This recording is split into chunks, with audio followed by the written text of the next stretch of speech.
El Señor esté con ustedes. Evangelio de nuestro Señor Jesucristo según San Marcos. Gloria a ti, Señor. Comienzo de la buena noticia de Jesús, Mesías, Hijo de Dios, como está escrito en el libro del profeta Isaías. Mira, yo envío a mi mensajero delante de ti para prepararte el camino. Una voz grita en el desierto: preparen el camino del Señor, allanen sus senderos. Así se presentó Juan el Bautista en el desierto, proclamando un bautismo de conversión para el perdón de los pecados. Toda la gente de Judea y todos los habitantes de Jerusalén acudían a él y se hacían bautizar en las aguas del Jordán, confesando sus pecados. Juan estaba vestido con una piel de camello y un cinturón de cuero, y se alimentaba con langostas y miel silvestre. Y predicaba diciendo: detrás de mí vendrá el que es más poderoso que yo, y yo ni siquiera soy digno de ponerme a sus pies para desatar la correa de sus sandalias. Yo los he bautizado a ustedes con agua, pero Él los bautizará con el Espíritu Santo. Es palabra del Señor.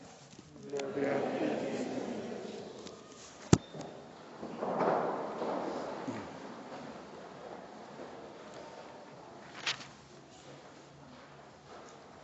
Decía un famoso Marco Tulio Cicerón, un romano, tal vez el mejor orador de la historia, famoso por eso, murió asesinado poco antes de Cristo, ¿no?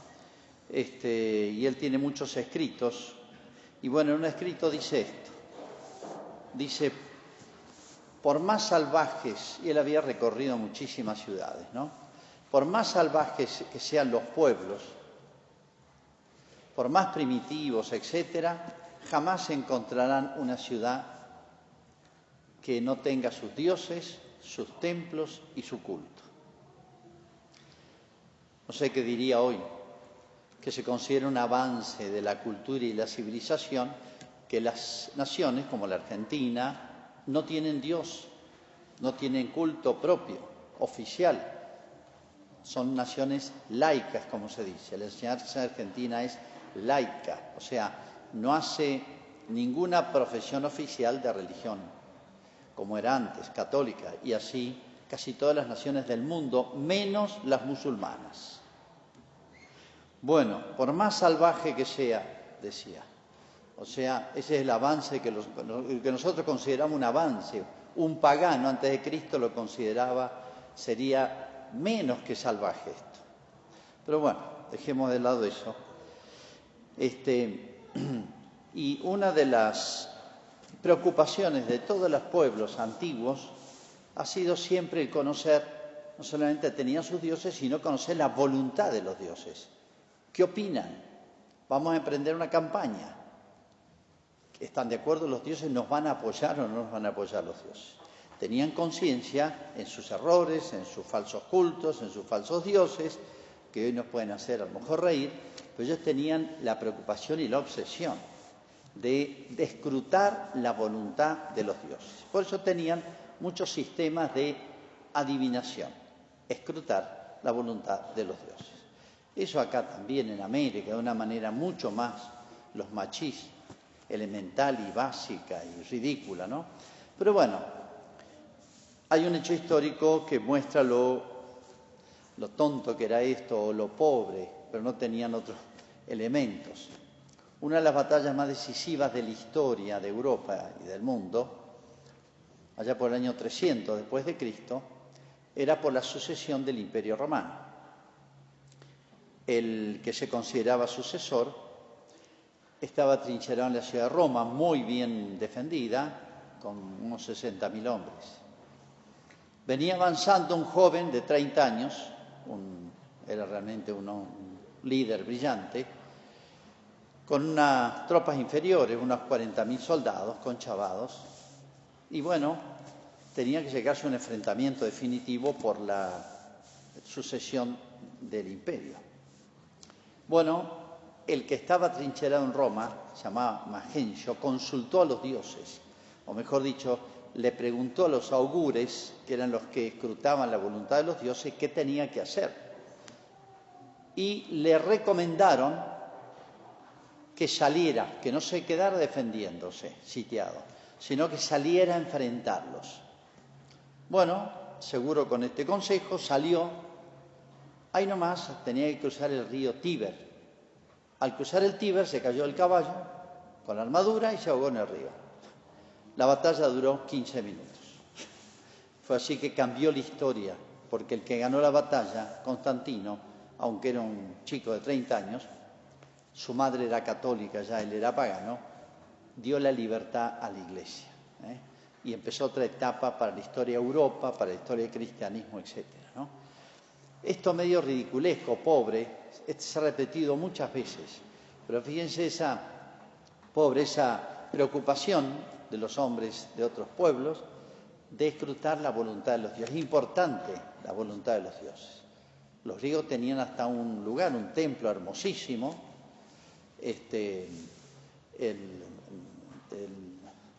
un lugar donde había unas pitonisas, pitias, que adivinaban en Delfos, y ahí ellas hacían todos unos ritos para adivinar la voluntad de los dioses, pero era cómico casi. Pero lo que interesa es esto, cómo les preocupaba ver que como que las decisiones últimas estaban en las manos de Dios, ¿no? Bueno, comparado con esto, que es del paganismo, uno dice qué distancia abismal había en el precristianismo, que es la historia de Israel, ¿no? Israel tuvo, en este sentido, una ventaja enorme. Fíjense que Israel empieza casi 2000 años antes de Cristo, con Abraham, con una familia fundada de cero, y Dios le fue enseñando cosas. A él sí le habló.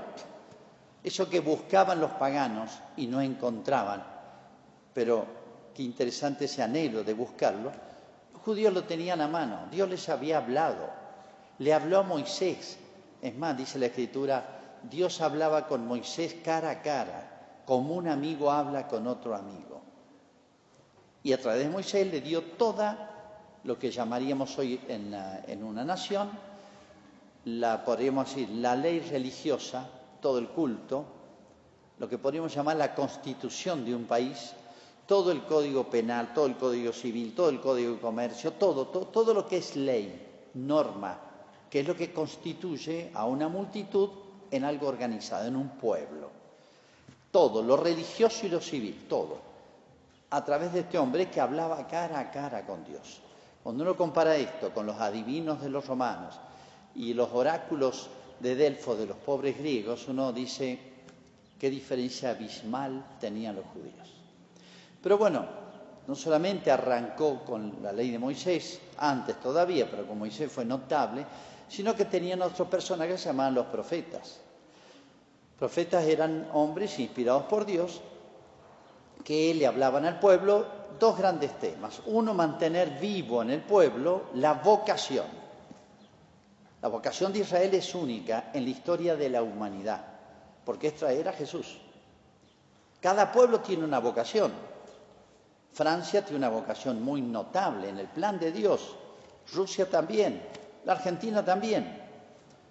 Pregúntenle a los políticos a ver si tienen idea cuál es la vocación de la Argentina. Pero tiene una vocación como tenemos las personas. Cada uno tiene su vocación, su lugar en el plan de Dios. Hay que buscarlo nomás. Hay que pensar un poquito y descubrirlo a través de las señales que Dios da. Bueno, Israel tenía una vocación muy marcada y ellos eran conscientes.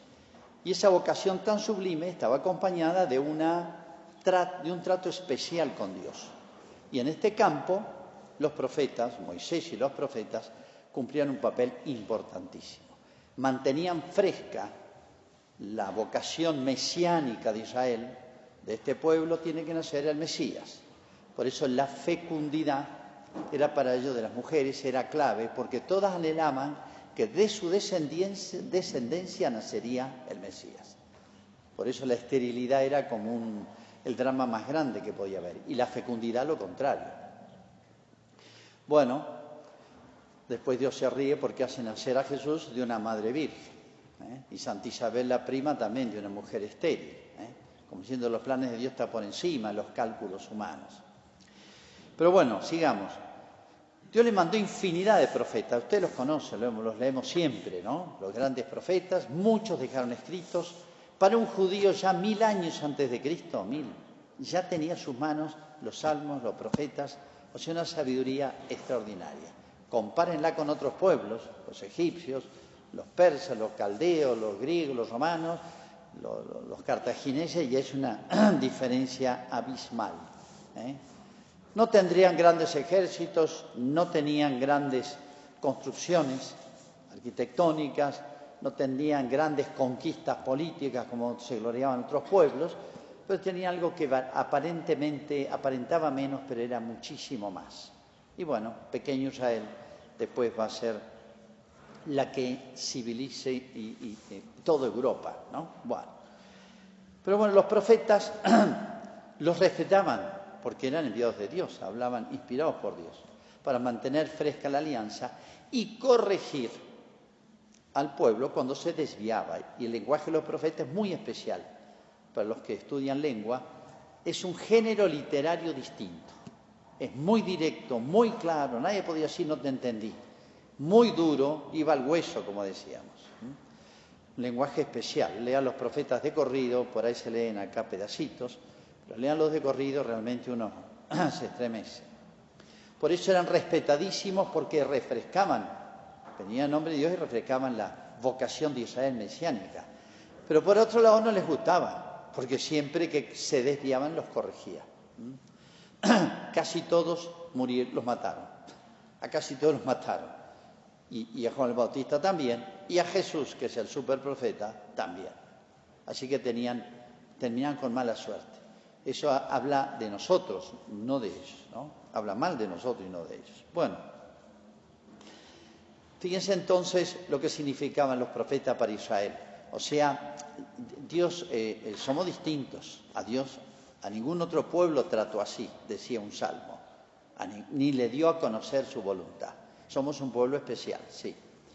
Pero cuando aparece Juan Bautista, hace 400 años que no hay más profeta en Israel. A los judíos esto los preocupaba mucho, porque dice, por más que después lo mataban, pero Dios se olvidó de nosotros. Es como una persona le niega la palabra a otro. Es duro. Dios le negaba la palabra a Israel, era durísimo. Dios ya no se acuerda de nosotros, no nos manda profetas. Hasta que apareció el Bautista. Así que imagínense, fue un boom. Para los judíos, la palabra profeta y la vocación profética era algo que les resultaba muy familiar. Cosa que a nosotros ya lo vemos, se ve por otro lado, ¿no? Bueno, Cristo es el gran profeta y ya habló. Y no habla más, ya está. Ya lo dijo todo, se puede decir. Bueno.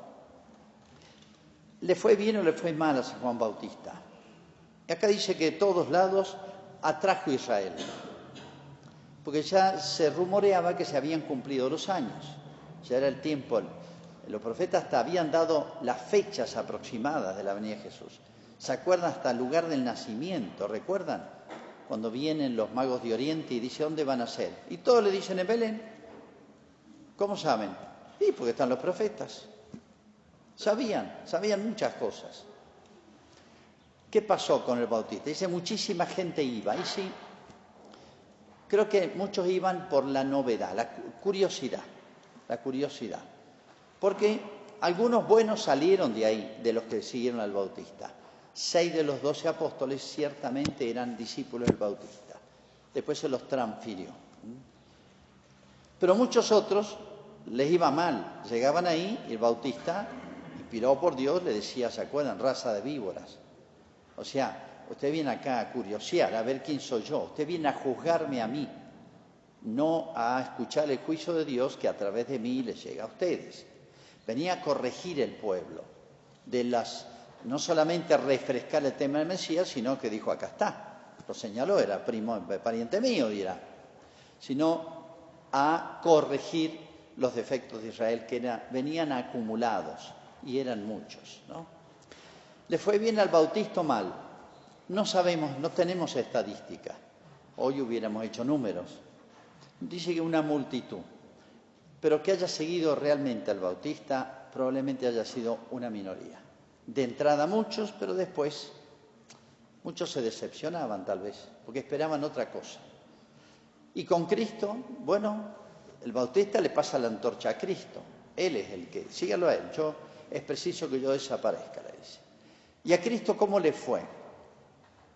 Miren, bastante regular.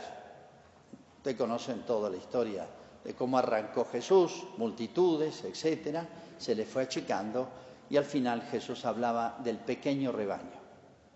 Ya los profetas habían hablado, varios, una palabra técnica que se va repitiendo en varios de ellos, que hablan del resto de Israel. El resto significa un pequeño grupo, como que cuando llegue el Mesías, solamente un resto de Israel va a entenderlo, descubrirlo, se puede decir, que era el Mesías, todo lo que significaba, adherir a él y seguirlo, como los apóstoles y un pequeño grupo, ¿no? Ahora, si nos preguntamos por qué le fue mal a Jesús, el más grande de los profetas, el desemboque de toda la vocación de Israel, 2000 años de historia, casi 2000 años de manifestaciones de Dios, de educación del pueblo, de formación, de corrección, todo, tenían todo a mano. Otros pueblos no tenían un manual, por así decir, como tenía Israel. Uno quiere indagar, estudiar otras religiones y en base a unas piedras, a unos datos arqueológicos, a tradiciones, 2 o 3 datitos, se arman, los arqueólogos arman. Pero Israel tenía un libro, el pueblo del libro, como le llamaban, porque en el Antiguo Testamento lo tenían.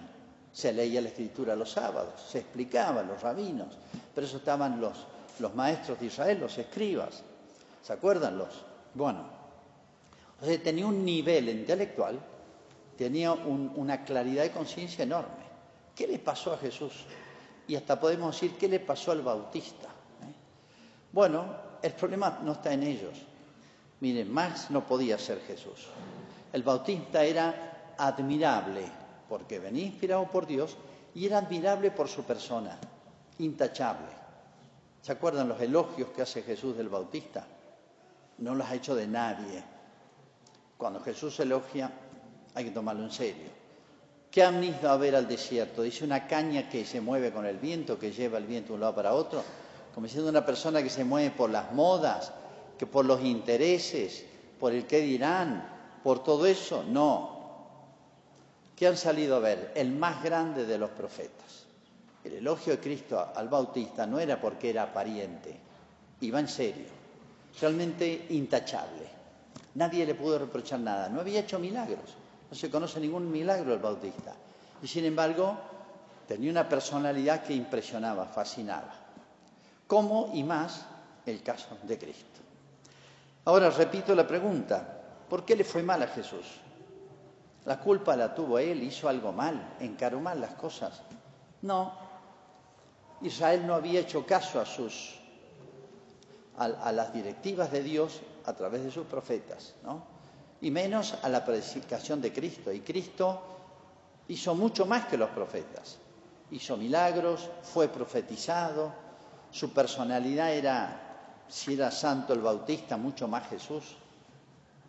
El problema estaba en el corazón del pueblo.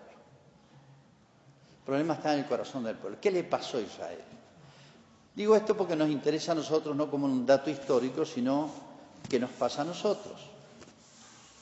Se suele decir que, bueno, cuando uno nace enseguida se parece al padre, a la mamá, a la abuela, qué sé yo. Pero a los 30 años cada uno tiene la cara que se merece. De chiquito la cara que hereda. Bueno, a los 30 años una persona tiene el corazón que se merece, que ha hecho él, que ha forjado él, con muchísimas elecciones y decisiones. Bueno, uno se pregunta también, ¿qué pasa hoy? ¿Qué pasa hoy que nos cuesta la vida cristiana? No lo estoy retando a ustedes, ustedes son los buenos, sino que nos pasa a los argentinos, que nos pasa a los americanos, a todo el mundo, que ha tenido grandes momentos en la historia, que ha tenido la Iglesia, ha gozado la Iglesia, el influjo de la Iglesia en la sociedad ha llevado un esplendor la sociedad. ¿Y qué nos pasa hoy? Porque nacimos en estos tiempos. ¿Por qué nos cuesta? ¿Por qué le cuesta a nuestros niños que vengan acá a los catecismos? Es un problemón que perseveren, no por la pandemia, sino en tiempos normales. Vienen, no tienen nada casi de formación del hogar, hay que empezar de cero. Terminan los catecismos, desaparecen todos los niños, chicos, comunión, confirmación. ¿Qué pasa? ¿Qué pasa que nos cuesta captar a los jóvenes, que perseveren, que se entusiasmen por las cosas de Dios? ¿Qué pasa con nuestros matrimonios? Ya nadie quiere casarse. Y yo les confieso que me preocupa que no se casen, pero me preocupa a veces más que se casen. Porque me vienen los 6 meses que arregle el matrimonio, pues están agarrando a palos y ya no tiene arreglo. Cuando vienen ya no tiene arreglo. ¿Y qué pasa con nuestras familias, con la formación, con la perseverancia? Bueno, podría ser una lista larguísima. ¿Qué nos pasa? Que nos cuesta la vida espiritual. Nos cuesta las cosas de Dios. Muchas veces cumplimos porque, bueno, yo cumplo con el domingo. Pero si puedo ir el sábado, si tengo el domingo libre, cumplo con el mínimo. ¿Qué pasa? Que nos cuesta. Nos cuesta, a nosotros también, los sacerdotes también. Nos cuesta, no sé cómo decir, casi diría luchar contra el mundo. Parece que uno a veces vive peleando. No, nos pelean a nosotros. El mundo nos pelea a Cristo, a las cosas de Cristo, a la Iglesia. Uno vive defendiéndose más bien, aclarando.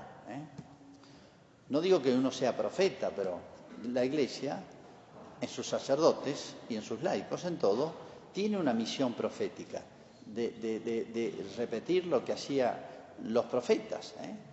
Es una de las obligaciones del cristiano. Bueno, uno si analiza un poquito ve que, bueno, hay errores grandes ante los cuales todos reaccionamos. Bueno, ahora estamos de nuevo con el tema del aborto, no sé qué va a pasar. Yo sé que se va a aprobar al final. Tanto presionan. Bueno, eximo de comentario porque el tema es tan grueso, pero nos basta la frase esa del ministro nacional, Ginés, que dijo que lo que tiene la mujer en lo que está gestando es un fenómeno, creo que dijo, sí. Y si hubiera vida humana, sería el genocidio más grande de la historia. Hay vida humana. Es el genocidio más grande de la historia. Pero sigue de ministro. No se pone con ni colorado. Ni a nadie se le ocurre voltearlo. El capitán de los Pumas, porque le hizo un homenaje tibio a Maradona, tibio, lo sacaron del equipo. A Ginés no lo sacan del equipo por promover el genocidio más grande de la historia, que ya está funcionando en todos lados. Hay 60 millones de muertos en el mundo, o sea, una guerra mundial por año. No pasa nada.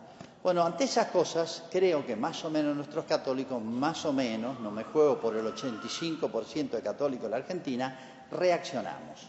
Sí, hagamos una marcha pro vida. Y juntamos, haciendo un esfuerzo muy grande, no sé, 500 personas. Pero si hacemos 3 marchas, en la tercera están los organizadores nomás, Seamos realistas. ¿Por qué estamos tan flojos, tan tibios? ¿Por qué nos cuesta las cosas de Dios? Que es lo único importante en la vida. Y les concluyo en esto para que ustedes lo piensen, simplemente. Los antiguos hablaban de las personas, todos tienen una forma mentis. Forma mentis. Traducido del latín, es una palabra. Traducido significa forma mental. O sea, podemos decir todo lo que uno ha recibido, mejor dicho, lo que ha elegido para asimilar en su vida, porque todos recibimos y hemos visto y escuchado de todo, lo mejor y lo peor. Nos quedamos con lo que nosotros elegimos y queremos. El corazón va como asimilando, como la comida. Por eso digo, a los 30 años uno ya es lo que ha querido ser, lo que ha elegido ser. Bueno, Entonces uno tiene infinidad de cosas pequeñas que han pasado por su vida, que ha ido eligiendo, y eso configura, no sé cómo decir, formamente un estado, una manera de ver las cosas, de valorarlas, una escala de valores, etcétera. Yo les comentaba, por los que estaban, lo de Maradona, si hubiera recorrido el féretro, hay 20 millones de argentinos que le hubieran salido al encuentro. Eso refleja la forma mentis, una valoración. Cuando un pibe se toma un colectivo, hace 1000 kilómetros sin dormir casi, va a un espectáculo de rock, que no sé si es música, como la que todos los domingos me tocan ahí, y se toma otro colectivo de vuelta y se gasta 3.000, 5.000 pesos para escuchar a un tipo ahí, eso significa una forma mentis, hay algo en el alma ya, un conjunto, no es una idea o dos, hay una cantidad de cosas pequeñas. O para ver una final River Boca, y muchos católicos. Ojo, no estoy diciendo, padre, es pecado mortal ir a ver una final a Buenos Aires. No, es una estupidez, obviamente. ¿Y un espectáculo de rock? No, no es pecado mortal. Eso es una tontera. Pero bueno, refleja algo.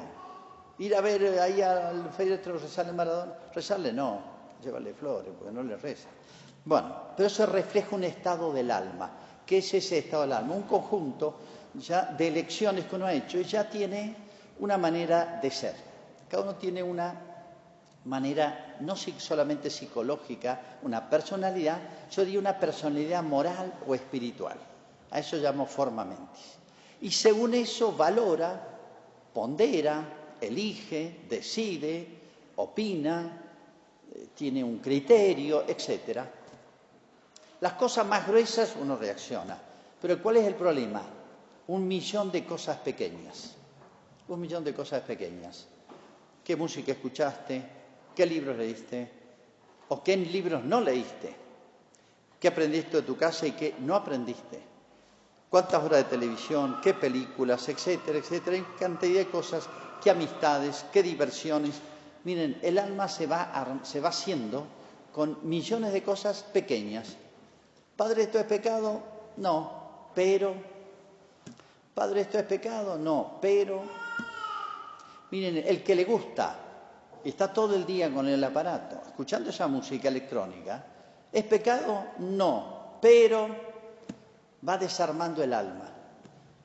Y después otra cosa, y después otra, y después otra, y después otra. 1000 de esas apagan la capacidad de grandeza, de anhelo de cosas grandes, de anhelos de las cosas de Dios, de capacidad de entender, comprender, valorar las cosas del cielo, de Dios, del más allá.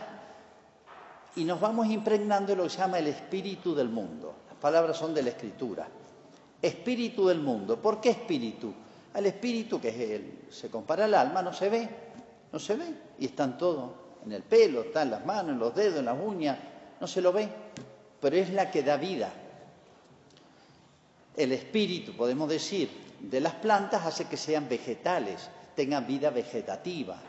El espíritu de los animales, entiendan espíritu en un sentido no de inmortal, hace que el gato obre como gato y tenga forma mentis y maulle, haga vida de gato, y el ser humano de hombre.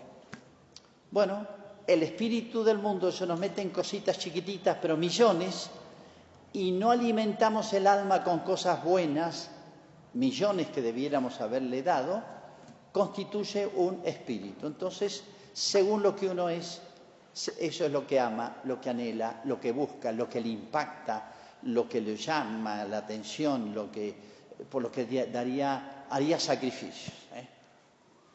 Eso es. Eso le pasó a Cristo. Los judíos de hacía siglos, y lean los profetas y le van diciendo, ustedes están desviados por intereses económicos. Después de los destierros vinieron muy interesados por el tema de la plata.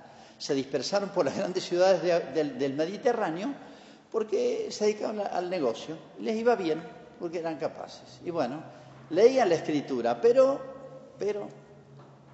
políticamente después admiraban los grandes imperios y les gustaba el poderío y las alianzas y hicieron alianzas desleales. Los profetas le dijeron, no se metan en eso, Pero bueno, y así, por eso Cristo los defraudó. Ya llevaban generaciones y generaciones buscando, anhelando otra cosa, otro Mesías, que imitara a los grandes que ellos veían en torno, ahí en los grandes imperios del Mediterráneo. Y bueno, por eso no entendieron a Cristo, y llegaron a la atrocidad que llegaron. Acabamos de leer la carta de San Pedro, termino con esto. Pero fíjense cómo tenemos un alimento deficiente en el orden cristiano religioso de ideas, no solo religiosas, no es que estén rezando todo el día, ideas históricas, ideas filosóficas, ideas culturales, todas cosas que edifican el alma. Una ausencia de eso y constantemente una avalancha de cosas pequeñas. Hay costumbres que han desaparecido. Juan Pablo cuenta, por ejemplo, un detalle ínfimo, por si no me explico. Su papá era un general o coronel del ejército austrohúngaro, que era famoso ejército, mejor de toda Europa.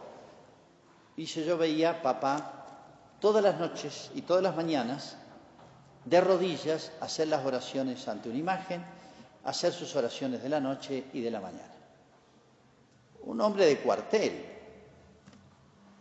Yo no me imagino, no le estoy proponiendo que hagan eso, ni se ofendan, ni va para nadie, pero no me imagino un papá de hoy de rodillas delante de toda la familia, un militar de cuartel, que está siempre a veces el pudor de las religiones para las mujeres, para los débiles, de rodillas como un niño rezándole. Eso cuenta Juan Pablo. Dice, fue mi mejor escuela para la vocación sacerdotal. Un viejo militar. Hermosa la imagen. Podría contar muchísimas otras, pero como ese cúmulo de pequeñas cosas, pequeñas costumbres, entraban por los ojos y esa era la sociedad y era feliz y era mucho mejor que nosotros. Bueno, retomo la carta de San Pedro por si no estuvieron atentos. Dice, queridos hermanos, San Pedro habla, el Señor no tarda en cumplir lo que ha prometido. Era la época de Nerón, la persecución terrible de Nerón en la cual Pedro va a morir crucificado. Pero tiene paciencia con ustedes, porque no quiere que nadie perezca, sino que todos se conviertan. Dios deja avanzar el mal y seguir, no para que el mal se haga más audaz, sino que le da tiempo para que los buenos reaccionen, crezcan y se ganen el cielo. Y mientras Dios tiene paciencia, nos tiene paciencia a nosotros. No es que nosotros le tengamos paciencia a Dios. Sin embargo, el día del Señor llegará como un ladrón. O sea, acá maneja las cosas. Dios ya tiene marcado el día. Dios señala el día, no nosotros, no las Naciones Unidas, no la Comunidad Europea, ni los grandes poderes mundiales económicos, las bancas mundiales. Y sigue, llegará. Y ese día los cielos desaparecerán estrepitosamente. Los elementos serán desintegrados por el fuego. Y la tierra, con todo lo que hay en ella, será consumida. Impresionante esto. Que todas las cosas se desintegrarán de esa manera, que santa y piadosa debe ser, ya que debe ser la conducta de ustedes esperando y acelerando la venida del día del Señor. Si los de Greenpeace ven esto, prohíben las cartas de San Pedro en todo el mundo, porque es antiecológico esto. Esto es una promoción. Como diciendo, miren, lo más importante no es esto, no es que haya que atentar contra este universo que nos da de comer. Entonces se consumirán los cielos y los elementos quedarán fundidos por el fuego. Esto se lo escuchó San Pedro a Jesús. Y coincide con los relatos de San Mateo, San Marcos y San Lucas. Pero nosotros, de acuerdo a la promesa del Señor, esto se lo dijo Jesús. Esperamos cielo nuevo y tierra nueva. Y en otro lugar habla San Pedro de la regeneración del universo. O sea, no dejemos, en dos palabras, que el mundo nos apague el alma, nos contamine el alma y ya no entendamos las cosas de Dios. San Agustín decía una frase hermosa que alguna vez le he dicho. Oculis egris odiosa lux. Para los ojos enfermos es molesta la luz. Quetamen puris es amabilis. que para los ojos puros es agradable. Nos encanta la luz porque la luz nos hace ver la belleza de las cosas, los colores, etc. Pero para los ojos enfermos es odiosa la luz. Aplíquenlo a las cosas de Dios, ¿no? No sea que el alma se llene tanto de las cosas mundanas que ya les resulten indiferentes o no existen o les resulten molestas las cosas de Dios. Y esa es la aplicación última de por qué no lo recibieron a Cristo y por qué hoy somos tan tibios y tan fríos para recibir y valorar las cosas de Dios.